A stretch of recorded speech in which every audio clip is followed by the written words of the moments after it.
The first thing I noticed was the seating chart, not the flowers, not the towering wedding cake, not the string quartet beside the marble staircase. The seating chart. My name was printed at table 19 near the service doors.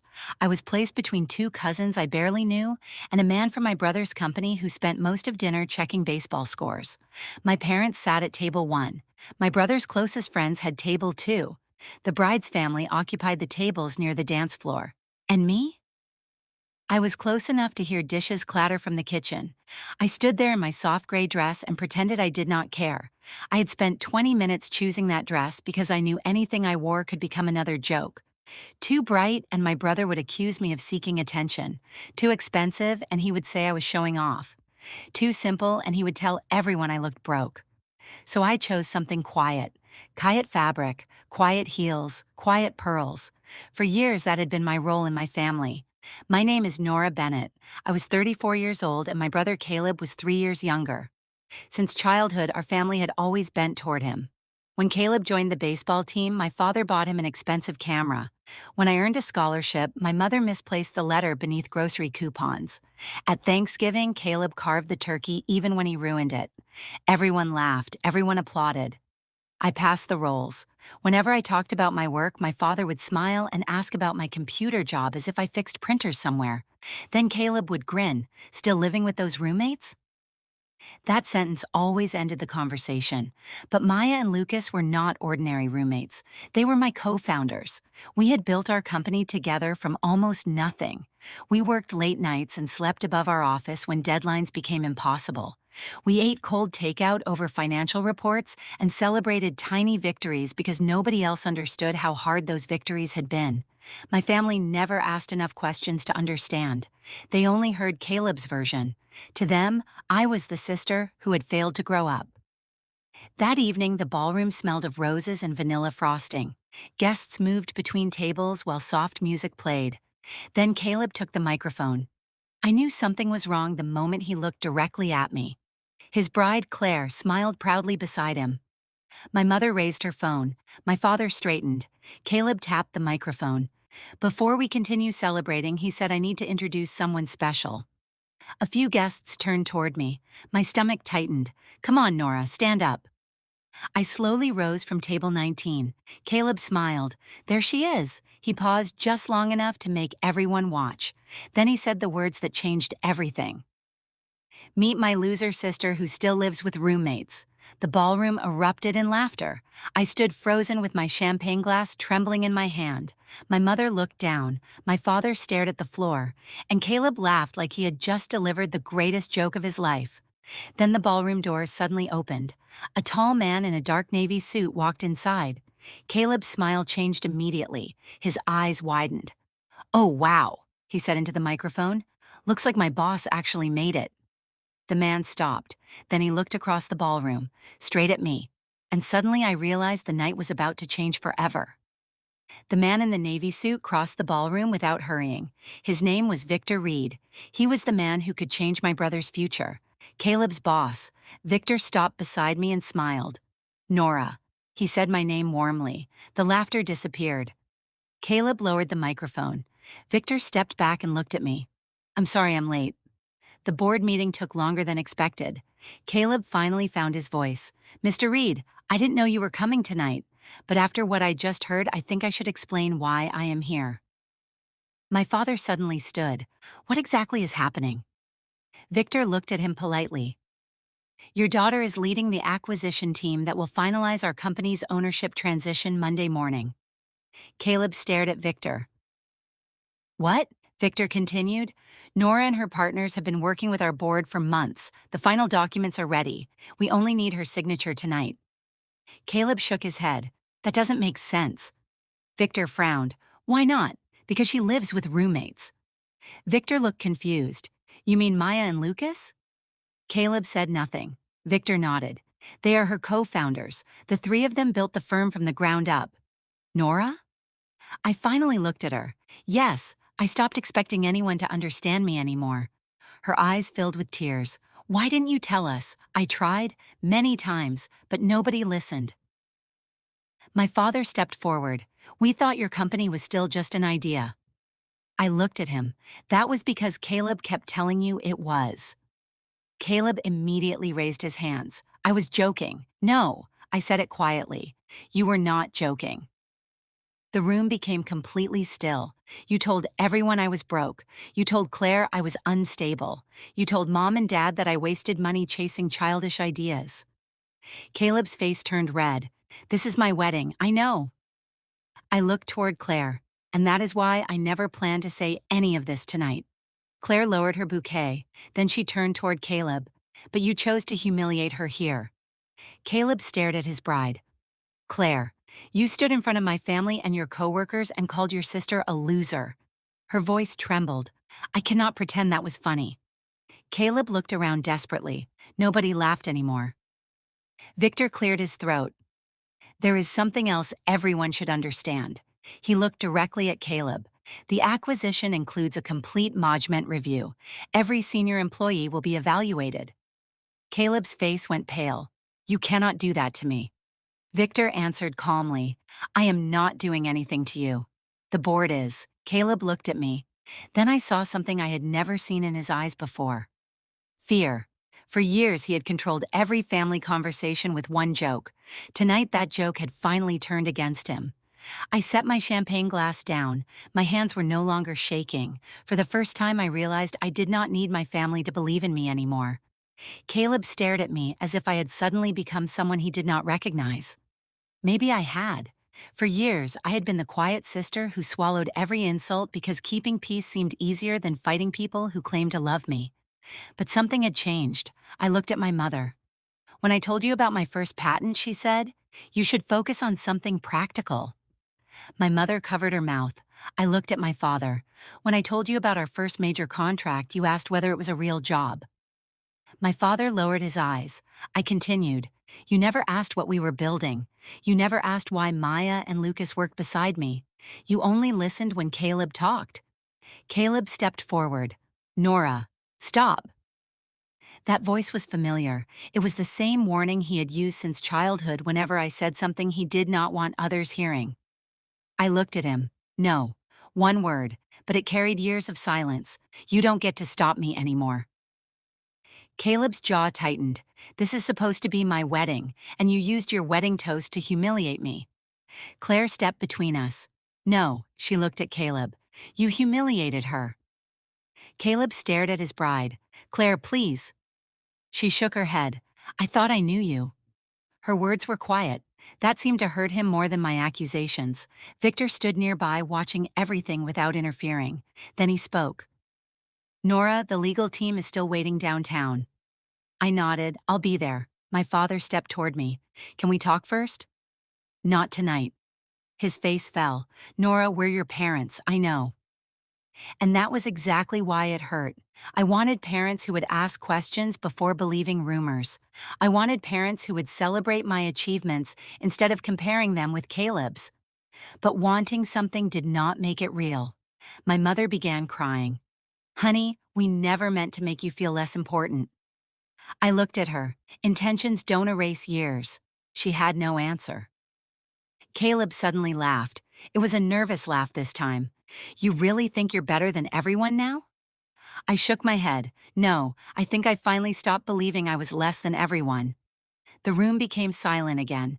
Victor glanced toward the ballroom doors. We should leave. I nodded. As I walked away, Caleb called my name. Nora, I stopped. He lowered his voice. You know I was only trying to make Eopal laugh. I turned around.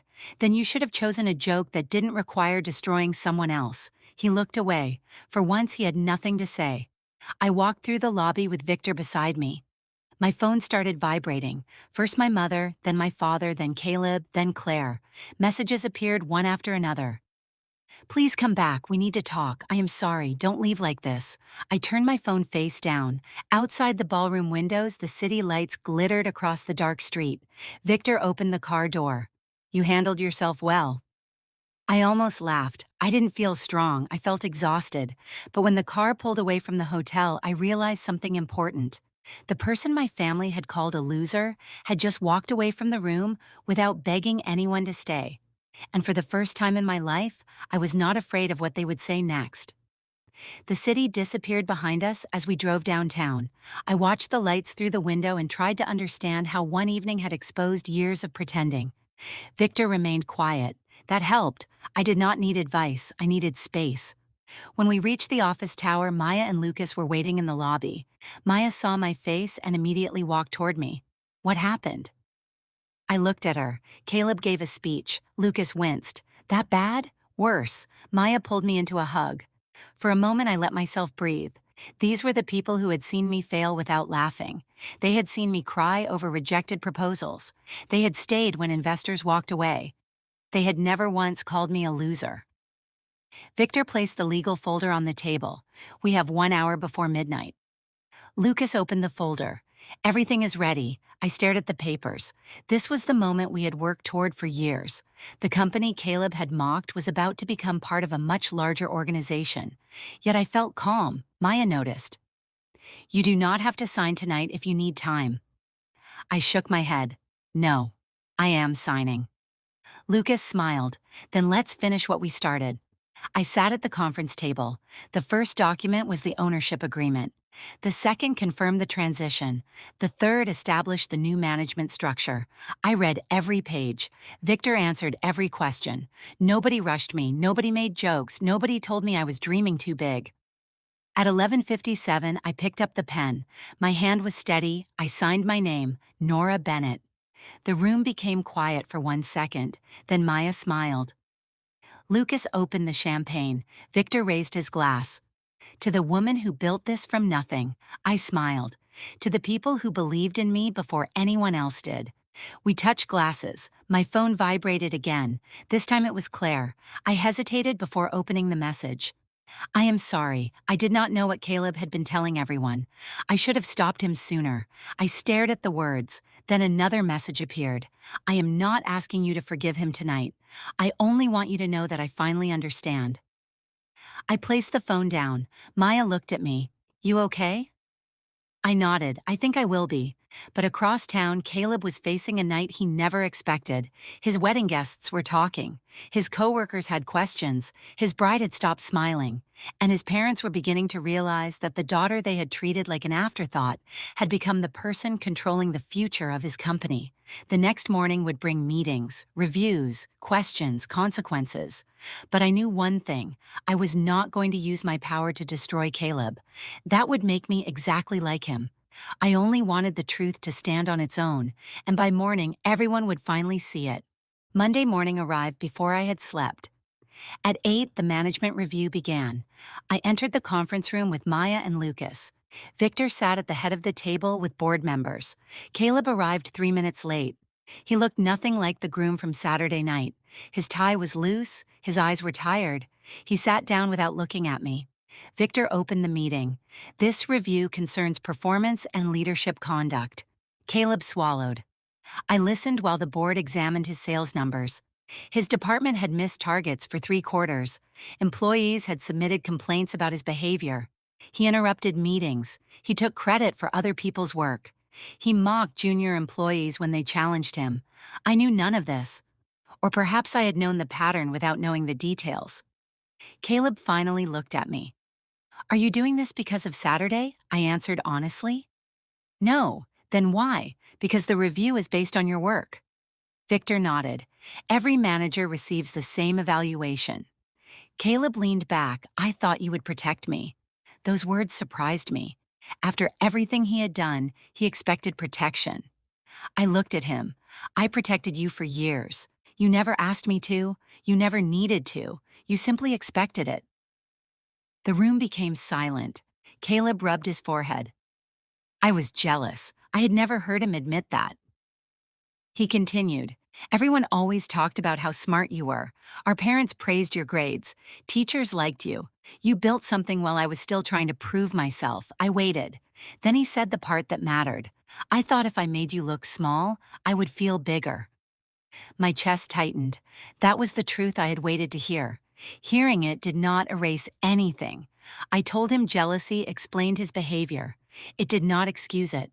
The board completed the review that afternoon. Caleb was removed from his leadership position for further evaluation.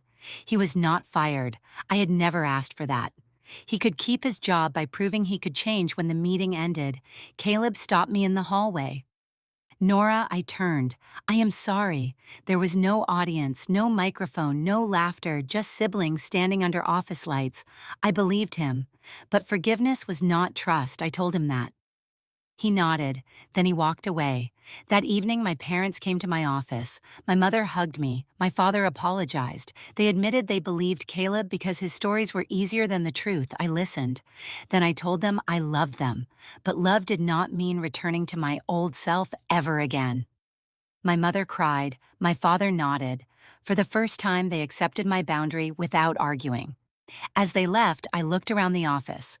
The place Caleb had mocked was now filled with people building something meaningful. And I realized my greatest victory was not proving him wrong. It was finally becoming someone who no longer needed his approval. Weeks passed after the wedding, and life became quieter. I expected arguments and endless family meetings. Instead, there was silence. Caleb stopped making jokes about me. My parents stopped comparing us. Claire visited my office one afternoon. She carried coffee and looked nervous. "You do not have to look terrified," I told her. She laughed. "I owe you an apology. You already gave me one. I mean more than that." She sat across from me. I believed Caleb because I wanted to believe my new husband was the person I thought he was. Then she looked down.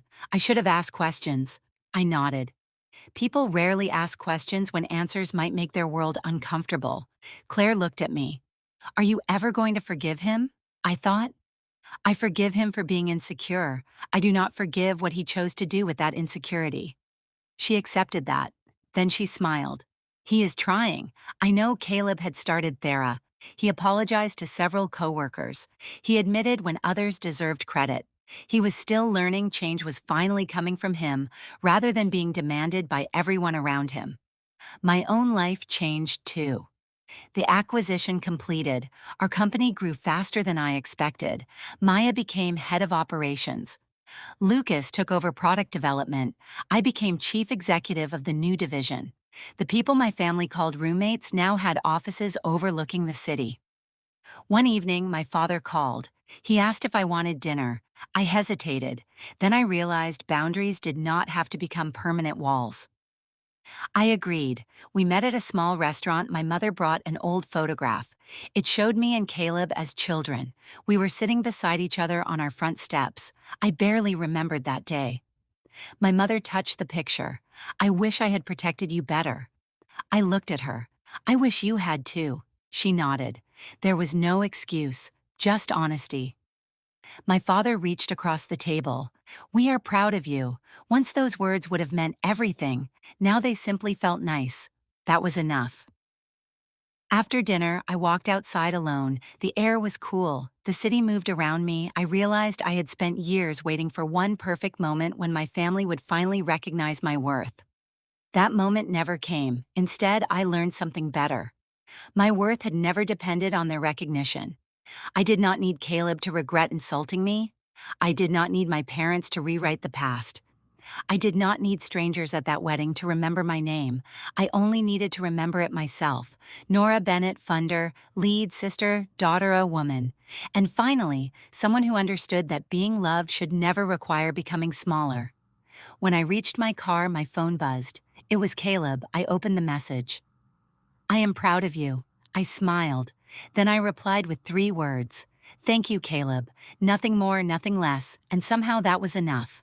Months later, I stood in the same ballroom where everything had changed. This time there was no wedding, no microphone, no laughter waiting to become an insult. Our company was hosting a celebration for the successful acquisition. Maya and Lucas stood beside me while employees filled the room. My parents were there too, so was Claire, and near the back stood Caleb. When he saw me looking at him, he smiled. It was not the old smile. There was no arrogance behind it, only something quieter. Respect. Victor stepped onto the stage. "Tonight is not only about a business deal. It is about recognizing the people who built something worth believing in." He called my name. The room applauded. I walked toward the stage. For 1 second, I remembered table 19, the service doors, the champagne trembling in my hand, my brother calling me a loser. Then I remembered the elevator, the office, the signature, the people who believed in me. I realized the woman who had walked into that wedding was gone. I was no longer trying to prove myself. I was simply living the life I had built. After the speeches, everyone gathered for dinner. Caleb approached me. Can I say something? I nodded. I owe you another apology. You already apologized, I know, but I never told you what I learned. He took a breath. Making you look small never made me bigger. I looked at him. That is something I wish you had understood sooner. So do I. We stood silently for a moment. Then Caleb smiled. For what it is worth, I am proud to be your brother. Those words felt different now, not because they repaired the past. They did not. But because I no longer needed them to repair me. I smiled. I am proud of the person you are becoming. He nodded. Then he walked back toward Claire. I watched them leave together. My parents joined me. My mother squeezed my hand. Your father and I have been talking. I smiled. That sounds dangerous. She laughed. My father smiled too. We have decided that from now on, we will ask questions before making assumptions. I looked at them. That sounds like a good beginning. It was not a perfect ending. Families rarely get perfect endings. Some wounds leave scars. Some memories never become beautiful. But healing does not require pretending the pain never happened. It requires refusing to let that pain control the rest of your life. That night I stepped outside and looked at the city. The lights stretched across the horizon. I thought about Caleb's wedding, about the microphone, about table 19, about the laughter. Then I smiled. Because the insult that once made me feel worthless had become the moment I finally stopped shrinking myself for other people. I had not won by humiliating Caleb. I had won by becoming impossible to humiliate again. If this story touched your heart, please like the video. Tell me in the comments if you have ever been judged by your own family. Subscribe to the channel for more emotional stories. Thank you for watching. And remember this, your worth does not become smaller because someone refuses to see it. Sometimes the people who call you a loser are simply afraid that one day you will discover exactly how valuable you really are.